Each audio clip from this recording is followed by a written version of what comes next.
One day, I decided I'm gonna bankrupt tomorrow at the time. But I think about my daughter. Her mother bankrupt is not good for her. So, oh my gosh, I will do my best. She started her company with about $2,000 in a stall at the farmer's market in Tokyo. 14 years later, she's built one of Japan's leading organic food brands and supplied thousands of stores across the country. Then she decided to start over. This conversation is about building in a new market, discovering that success doesn't always transfer the way you expect, and what happens when the thing you spent years learning suddenly isn't enough. This is Decision State.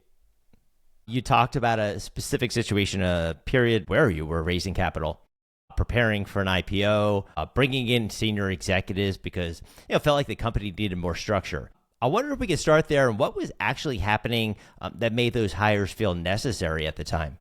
I am doing my business in Japan for 15 years, and I started my business in from the farmers market in Tokyo, and then that is really simple business like buy and sell, right? So it was really simple, and at the time, like I have no idea about the fundraising or IPO or kind of exit things. I have no idea about it, but luckily I make my business really kind of big. Um, I started my business from 2000 US dollar, and like 2 years later, the sales became like 3 million US dollar, kind of big change. So I'm quite lucky kind of entrepreneur. And at the time, like just using a debt finance. So I have no idea about the fundraising or exit. And like IPO, I have no idea. But I really like 10 years ago, I think, I interested in to expand my business to overseas countries, other country. And then other times I really like focus on the United States, and I visit to the Silicon Valley, and then I met a lot of investor or entrepreneur and so on. And then I learned what is ecosystem. And like 3 years ago, I went to the Silicon Valley again, and I decide to do IPO my company in stock market. So since then, I did fundraise 1.5 million US dollar, like fundraise in Japan, and like by using this money and hire C-suite people, three C-suite people, and remake the structure to ready to IPO and move to the bigger office and so on. Like yes, let's go situation. However, like 1 year passed. Things happen. I realized, oh my gosh, I'm running like wrong way. So, well, because you went from one store, I guess, right, to more than 3,000 at one point. Yeah, actually, I'm wholesaling to our main product was coconut oil. My company is the first company to like wholesale the coconut oil to the grocery store in Japan. My company is kind of coconut related product leading company in Japan. I actually like wrote 6 books in Japan and then China and Taiwan and so on. So I'm a kind of leader, market leader of the coconut oil and wholesaling to selling to 3,000 grocery store chain in nationwide in Japan. Wow. So, what does a week look for you when you're running something at that scale? I'm really good at to sales and marketing and branding thing. So, and my background is fashion. So, the branding and marketing is my interest and my strong points. What did a week look like for you as you're running it, when you're in Japan at that time?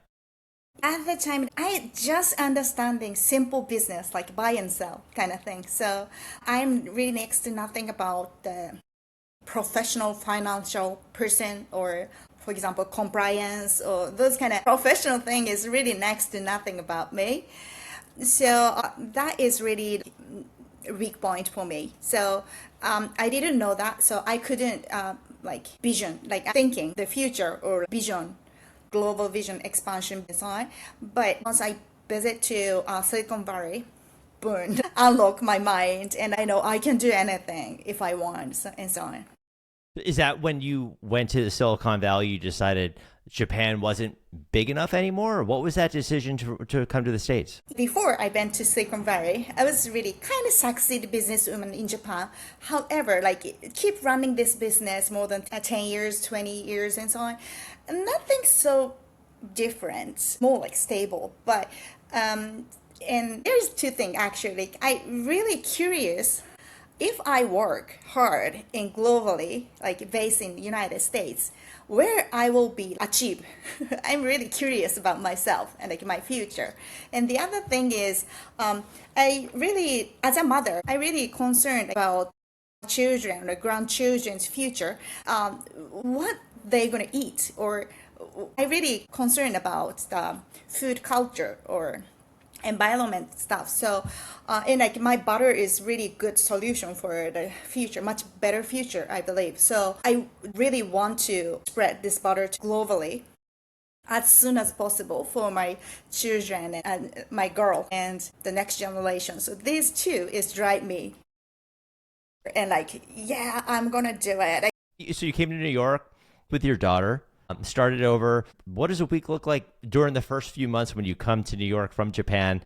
Of course, language. Last August, I moved to here in the United States, and this is my first time to live outside of Japan.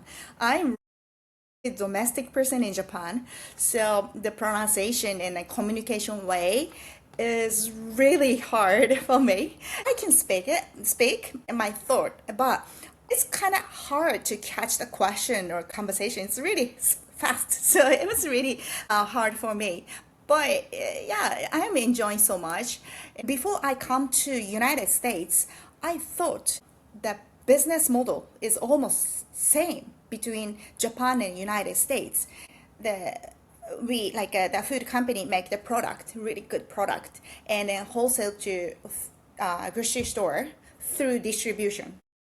And then consumer purchase. That's kind of simple, basic model is same. So I thought nothing so different between Japan and the US. However, this is so different. The business model is really similar, but the rule is really different, and the mindset is really different. For example, in Japan, like for the food company, a society or investor or those kind of people require me more profitable business or long-term business or trustworthy or transparency and so on. Not quick money, little by little, one by one. But in the United States, I learned CPG words. CPG industry is not any Japanese entrepreneur know this word. This industry is really different from Japanese one. They fundraise and so much money. As a Japanese, there so much money, tons of the money. Even like the really angel, like beginner entrepreneur, they got the money and they make the prototype and try to sell and then fundraise more and put the money for the marketing and promotion and advertisement. So much money, like they collect and then use it and like make the recognition and then spread the shelf really quickly and increase the value and then sell it. It's like a 5 to 10 years scenario. And like investor, there is a lot of those kind of investors also. So I have to change the mindset for the US market. But I try to fundraise and then hire the C-suite people and then put the money. I try to be the CPG company. However, I waste. I regret myself so much. Now I am thinking the balance is really important. The CPG business model in United States is really kind of blitz scaling. It's really like put the money quick, go, exit. But yeah, but I learned from the Japan market, like trustworthy and like one by one, make the good one and like spread to the nationwide in Japan and so on. So, but that one is too slow. But long term, this kind of business is really good too. I think fit to me because I really care about the next generations. However, I need to learn the US CPG business model. So I'm trying to combine together. Was that the decision that to build that board, to the executive structure? Was that based on you trying to figure out the US model for CPG? Yeah, and especially like the roadmap to IPO. I hired a CFO, COO, try to IPO in 2029 in Tokyo stock market, but is not work well. I will think about IPO or like sell my company. I mean like exit. Maybe I will make decision 2035 and then I will do 2040. So when you hired the executives here, what made those executives look like the right ones at the time? Were they referred to you? How did you find these people and what made them feel right? That's a really good question because like I started my career from the farmers market, so I have none of those kind of connection. But I asked to one person, and one person introduced me one person, and then one person, and then I met one CFO, and he has an experience like IPO company, venture company to IPO like more than 6 times. So I asked him to work together with me. And then he brought the CSO, strategic officer. At what point did you feel something's off? Maybe before even the numbers showed there's something. Did you start to feel that? They're so nice and they're so professional, I believe. However, like my company situation is not ready, I think. We need to do more sales or like real business activity and make it a bold business and then invite them. Those kind of CXO people is not the person work for the scratch. More like specialist for IPO, I think. It's my misunderstanding, I think. I just waste the money, so much money for them, yeah. So they come in, they're trying to solve a problem that you're still trying to understand what's going on in the business. Was there a moment where you felt the gap between what they're doing and the gap between what you know is not working? What was the first moment you realized that you maybe brought these people on too early? I really didn't understand what is the role of the CFO and CSO maybe. I thought, for example, fundraising, I wanted the CFO try to find some investors, VC or angel investor, and make the pitch. And then I will do the pitch together. But the reality is I run myself. I make the pitch deck and I knock the door of angels and the VC and so on. Oh my gosh, I'm doing myself and like maybe I am not.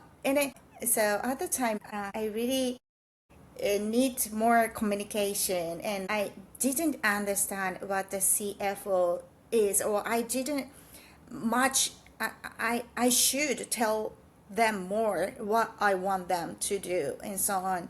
When you bring these people on and you're hiring them in these roles, the strategy, finance, and they're giving you the advice that you know is different from what you're used to in Japan, but now that you're here in the States, you're taking their advice and saying, okay, but you started to see this disconnect.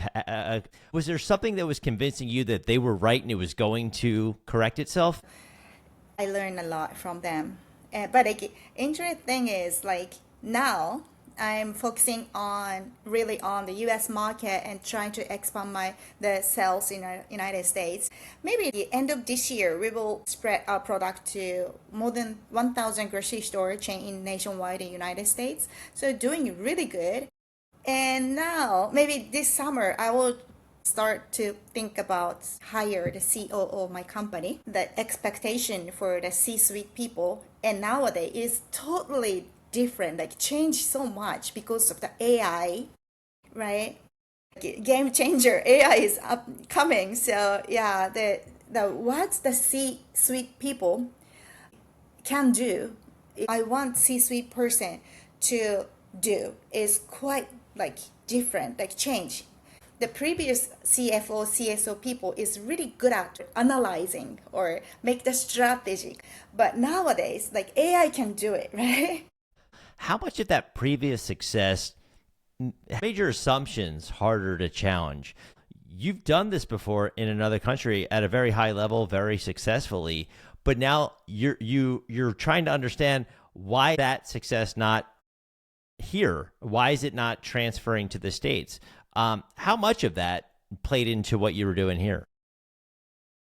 The United States, the country is really big.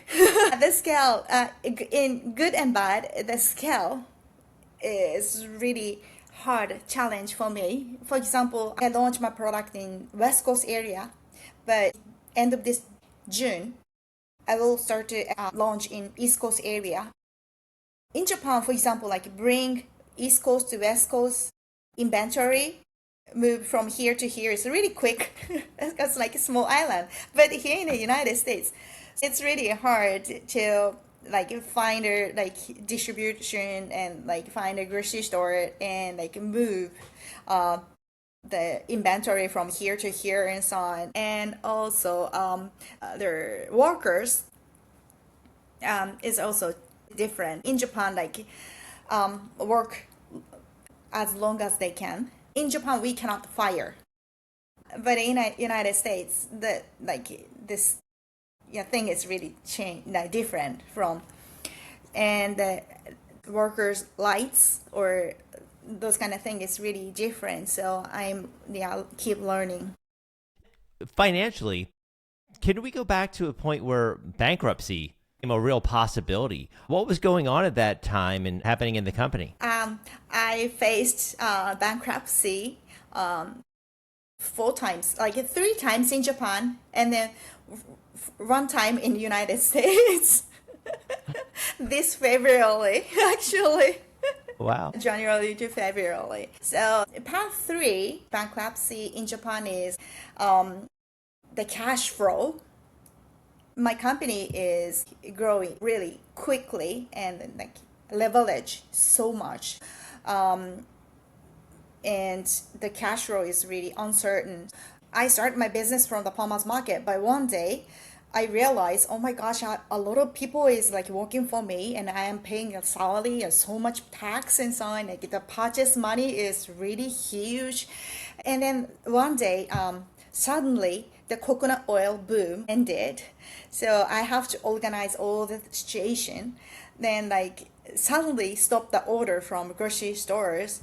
But at that time, like 3 container is on the sea and coming to Japan. So that was really scary. What conversations are you having with yourself at the time? In Japan, as I told you, there is no culture to fire the people. So that is like kind of promise between like workers and company, continue their contract. One day I have to decide to fire them. So I asked them the 101 and I'm sorry, I cannot pay you anymore. And I'm going to help to find a new job. And that one was really, really stressful. And like it was really hard for me. So I didn't want to wake up in the morning. I want to disappear and so on. That was really serious like situation. But at the time, I believe I can do it. And if I don't give up anything, I can handle it. But now is the most like darkest moment, and it's one of the most hard time in my life. So maybe nothing worse than now. I believe I can handle it, and like I believe like always like tunnel, not like continue forever. There is an exit on the dark tunnel. So I just keep running for the lights. So what's going through your head as you're getting close to, or experiencing this bankruptcy? Are you thinking, I need to do something differently with the company drastically, or is that when the idea to leave Japan started to pop up? Actually, like at the time, like bankruptcy, and also, and at that time, I had a debt from the bank. So I couldn't imagine any new thing. this kind of serious situation, the imagination is really limited. I couldn't think new thing and shrink the business as much and then continue it. So I just focus on it. And yeah, it was really tough, but and I cannot use any imagination. Just try to make my company bold, small, and continue. And so that's what's going through your head at that time. You're just make things smaller, tighter, reduce costs. Yeah. But And during this business, during this process, I really learned like running company, how to manage the company or those kind of financial thing.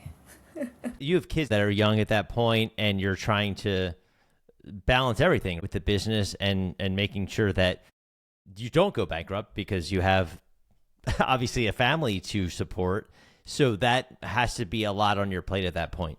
Actually, like one day, I decided I'm gonna bankrupt tomorrow. At the time, but at the time, I think about my daughter. I don't want her to like her mother bankrupt. It's not good for her. So, oh my gosh, I will do my best. And yeah, and I start to SNS like social media, Instagram, every day. And then I asked my friends, like influencer kind of friends, to do the live and so on. I asked all of them to do interview me, like this kind of conversation live. And at that point, the business is becoming better and better. You said a sentence stuck with me that your Japanese success became a liability. How would you describe that for people listening?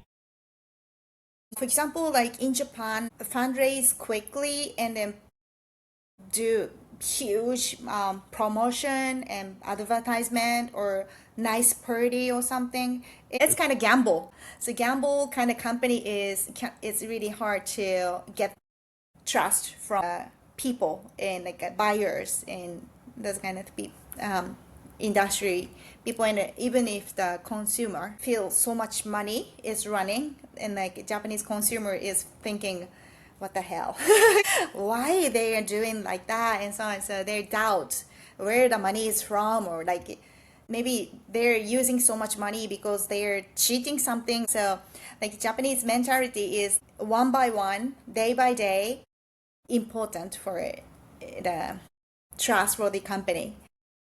That's really different. Was there ever a point that you're going through this all in your head and thinking maybe this is an operational model problem? Like maybe the business that you had and the model you were running with was the actual problem. You were doing the right thing. You just were maybe in the wrong market. In Japan, like the people, bank and everyone is really think profit is really important. So I need to fill the expectation, like how to make the profit. I did my best to do it more than like sales number scale and so on. The mindset is completely different in Japan. If I use the money for the initial cost for the new product and I put so much money for the initial marketing or initial sales, in Japan, like people will be worried about me, what's happened to you, and like so that is really different. The debt finance kind of thing, get the money from investors or the bank, is sometimes like people is thinking that is too risky and that is not the proper way to the business. A person that you were dealing with, Taylor. You brought in, you mentioned bringing in Taylor. She's amazing. Yeah, she's American and she's grow up in American. And yeah, the mindset, she's understanding what is a startup and like what the CPG market and how to scale it. And she helped me a lot because before I moved to the US, like I really want to come to the US. I want to challenge in the US market. However, the surrounding people and the surrounding atmosphere and everything is really like domestic. So why you go US, or like the profitability is most important and so on. I want to go here, but US, but always like back to pull back to Japan's mentality and the market, but the tailor always like with me. So let's go, let's go, let's go, let's go. So in Japan, society is really care about the risk. Don't take risk. Try to make that zero risk. But again, for the business, zero risk is like means do nothing. But Taylor is always like thinking we can do it. Let's try it. Let's try it. So that is really like the most like appreciate thing for Taylor. Now, did you immediately accept this advice or did it take some time? Just like learn from the US and modify to the US market. And like sometimes I really like make the mistake, but let's move forward. Mentality, the Taylor is like helping me a lot. You wrote that there's a gap cost, I think it was 50 million yen in 1 year. In Japan. In Japan, what was included in that number? About in the US dollars, 3 million is our sales in last year, for example. And that is like the sales. So the coconut oil, coconut crisps, like this is snacks, and then snack and so on. So like the oil, sugar, vinegar, snack, juice, and so on. We have a more than 50 SKU in Japan. Where did that cost show up, though? Payroll, executives, delays? So the sales amount is 50 million. The sales is 3 million US dollar. What part of that surprised you the most when you looked at those numbers? I mean, like, there's professional people's salary is quite expensive and make the money. Just analyzing, report, strategy. Yeah, no, make the money. And the other thing is, yeah, the US market, like compared with now I'm really understanding the salary range in the United States, but the last year was really first year for me. So the salary of the US people is quite expensive. It's quite 3 times higher than expensive than Japan. So I was so surprised. Yeah. You're aiming for 1,000 US stores, you said? 1,000 this year. By the end of 26. What looks different about how you're building this chapter, the US chapter, than how you were building in Japan?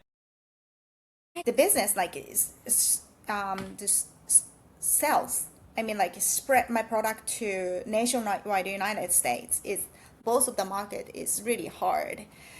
In Japan, like the connection is really strong, so it's really hard for the venture company, like new company, to get into. The US market is much difficult to make profit.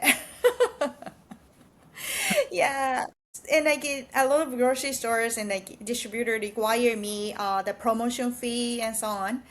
Retail price is also like 3 times higher in this market compared with Japan. However, the middle people take so much money. So from the beginning, I thought like it's okay. I think I can handle it because like it's quite, yeah, I think I can make the profit. But now I don't think so. It's really hard to make the profit. Looking at yourself, say 2 years ago to today, what's something that you're doing today that you would have never done in 2024? I won't hire any CXO. Yeah, first make the business bold and try to put the goal like IPO stuff. What are you spending most of your attention on currently? Yeah, now I'm really focused on the sales. Next month, we will receive a bunch of the inventory to the United States, so I have to sell it. So tell people who are listening what about the product, where they can find it. You said we're rolled out here on the West Coast.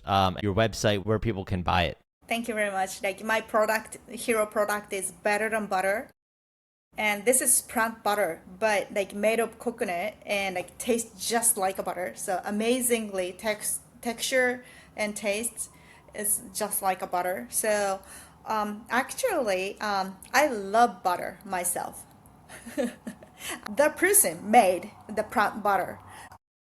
The taste is really good. So I want you all to try it. And like this is available at the West Coast area, like pavilions, San Diego, Los Angeles, Orange County area. And the other thing is like the down to earth in Hawaii, and some in Colorado, some in like Portland. So West Coast area and premium organic grocery store. And you're raising capital. What's the right investor for this business? Today I am talking like focus on the CPZ, but this is actually like my short term goal. And in the future, I will be the oil infrastructure company. So I'm gonna put my better than butter to all the bread or cookies or sauce or food service, food manufacturing industry, and so on. So I will be the infrastructure company who is really interested in those kind of infrastructure kind of business. They can understanding like why make the profit is important, or those kind of investor I want to work together with. And like it's quite hard to explain in English, but not like selfish investor, more like think about the future, or like yeah. And like I always like running my business like I keep in mind not fight, not compete each other, more like dialogue, or like live together and then find the way path through and so on. It's really important for me. So not the fighter. Challenging like spirits is really important, but like destroy someone is not my mind. So yeah, those kind of people I'm really welcome. And what about for you, for people listening that want to follow you specifically, or where are you most active that they can connect with you? I am doing the LinkedIn, and I am doing the Instagram. Yeah. And like I'm introducing my New York challenging single mom challenging life in New York City. So yeah, please follow me. And yeah, please enjoy my like struggling and hustle daily life in New York City. That's great. No, I'll put all of those links into the show notes for people who want to reach out. It's a wonderful story. Wish you all the success in the world. And thank you for your time today and for being on the show and explaining that to everyone. Thank you very much. I'm so happy to be here. Thank you. At one point, she thought she might go bankrupt the next day. Then she thought about her daughter and went back to work.